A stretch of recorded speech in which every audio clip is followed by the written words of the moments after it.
Are we ready to film?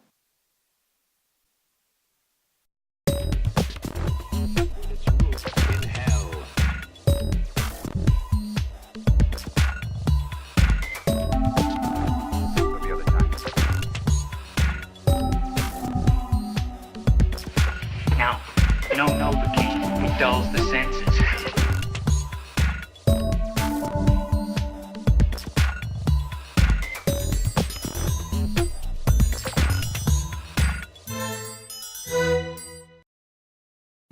Something spoiled.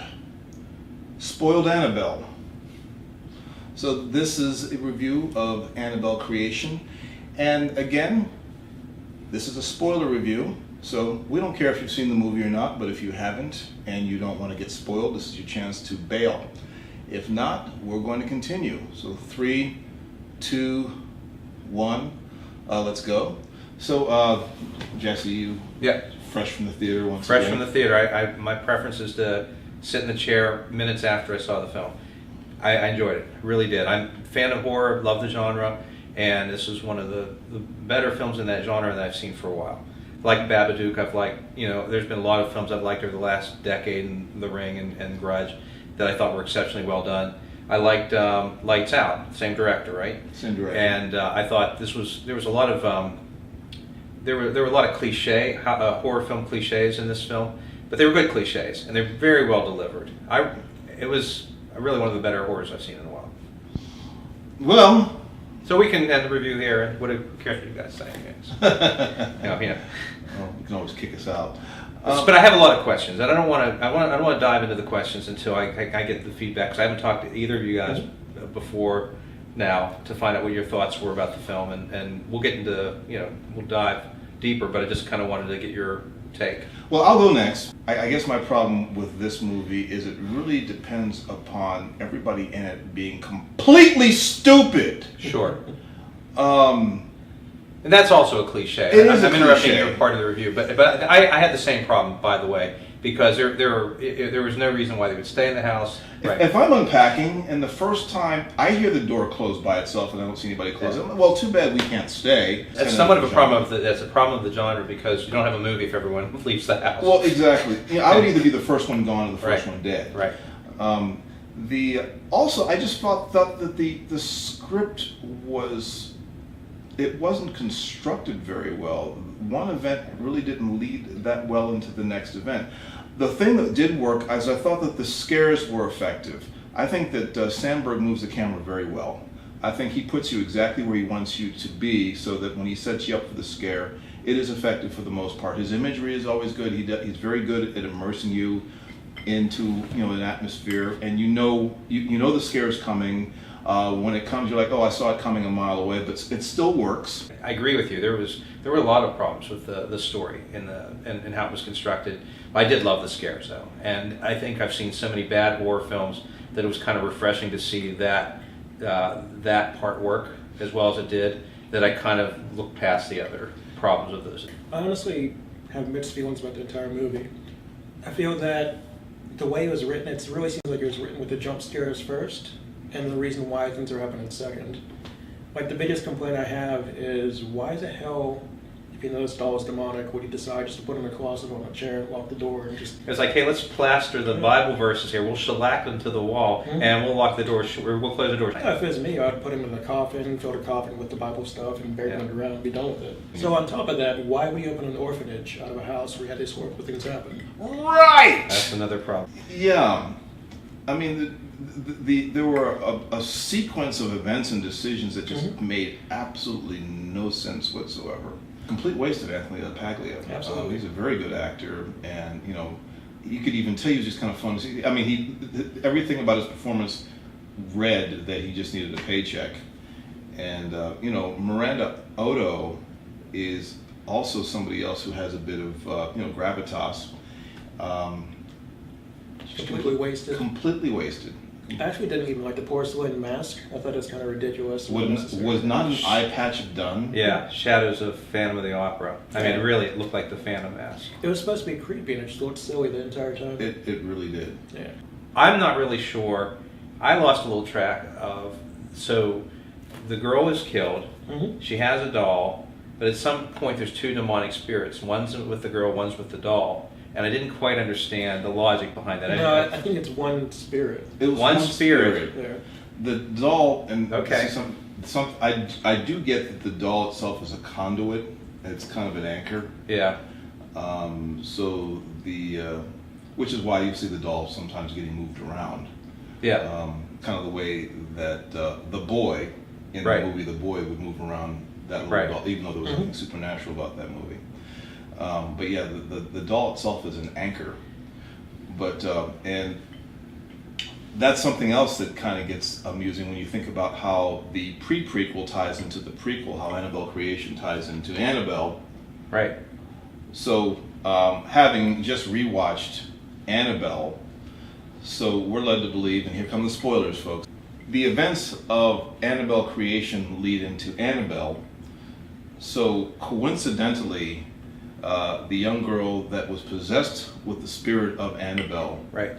kills her parents and is able to die with the doll Right. made by her father, or one of the dolls made by her father, because I'm led to believe that Mr. Mullins only made one Annabelle doll because his daughter was killed by the truck. There's nothing that says that he didn't make more than one, because this one did look rather pristine, more pristine than it should have looked at the end of Annabelle Creation. That's another thing too. If you're making a doll to sell to kids, why would you make something that terrifying, ugly, and freaky looking? And creepy, yes. Yeah. It's the Depression. Yeah. Yeah. So they could afford. Even with the guy who's so excited to actually have it sold in a store, I can't imagine why he'd want that specific doll in a store. It looked like a failure to me as far as an aesthetic design pleasing to a kid. Yeah, it looked like one of those children that had the aging disease. One really neat Easter egg, though, is at the end of the movie when she's given a Raggedy Ann, the real Annabelle from the Edinburgh and Warren stories was a Raggedy Ann doll. I thought that was kind of neat. Interesting. So the other problem I had was, and it's again when they have the chase scene, it stretches my imagination to know that you're being chased by the devil, and it's just a matter of outrunning the devil or getting the light bulb screwed in, because it's the devil after all. It's a Right. devil, it's a demon, right? But when the villain in these movies, like Halloween, Michael Myers, is flesh and blood, you feel like there's actually a chance you could outrun them, Right. or you could beat them or defeat them. Right. And you never had that hope in this movie. So it was even almost surprising when they did Right. get away. There was the moment where she's in the dumbwaiter and the hands are sneaking their way in, and she slaps it with a stick, and the devil goes like this. And I wasn't sure I was buying that. Yeah, I had a huge problem with that too. So there were a lot of moments like that that I found beyond belief point. Yeah, I really think the bar is set pretty low with horror movies right now. There's just rehashes, remakes of slashers, just nothing really good has been coming out for the past 10, 15 years. Alright, so the fact that Annabelle is even perceived by the audience as being good isn't necessarily a sign of quality, it's more or less a sign of Lower standards. lower standards being above average than average horror movie at this time. If you look at something from late 70s, early 80s like Alien, less is more, environmental horror, just complete survival and isolation is key. You can't really do that in a lot of movies these days with cell phones and internet and things like that. I almost felt like sometimes the horror was best when, when maybe it's just sentimental reasons. When I was a kid, and the movie, they seemed to understand how to frighten children. Oh, yeah. And you look back, and the movies don't necessarily hold up. But what happened after that was they just got bigger, more expensive. The CGI became, tornadoes would suck the houses into clouds, and there'd be demons and fire, and it just seemed. I lost, what movie was it? I'm thinking of the ending of one of the Poltergeist movies, and I just thought this is not entertaining, and it's not scary, and it becomes science fiction. It becomes something other than horror. And like you said before, less is more. Alien is a perfect example of this. The Thing is a perfect example of this. You really never see where the creature comes from or what it actually looks like. You just see the effect it has on the crew. Right. I agree. The Thing is very effective. It came from outer space. That's about all we know about the Thing.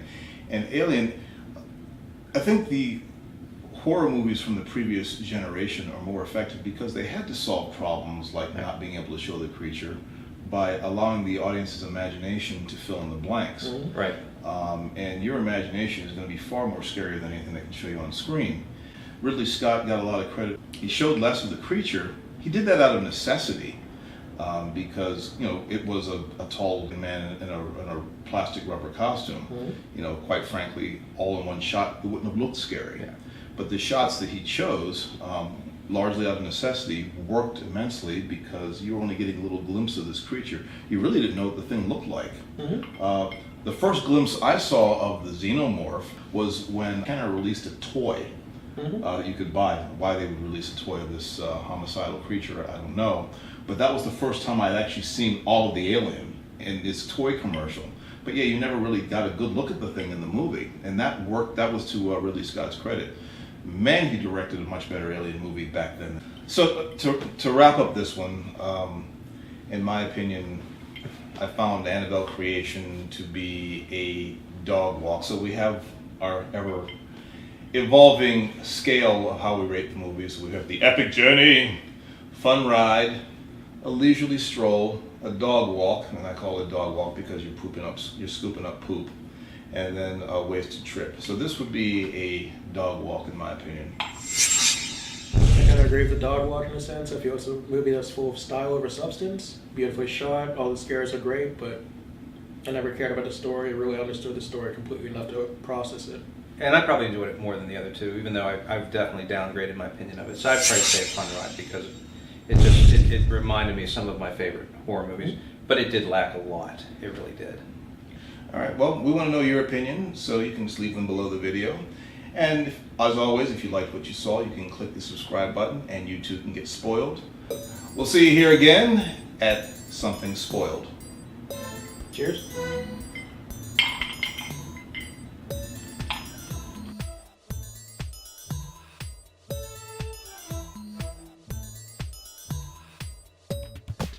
There was a stinger after the credits. Yeah.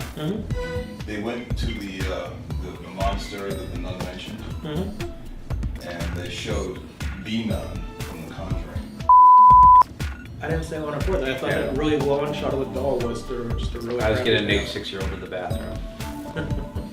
She made it through the whole movie. But no, it was time to go. It was time to go.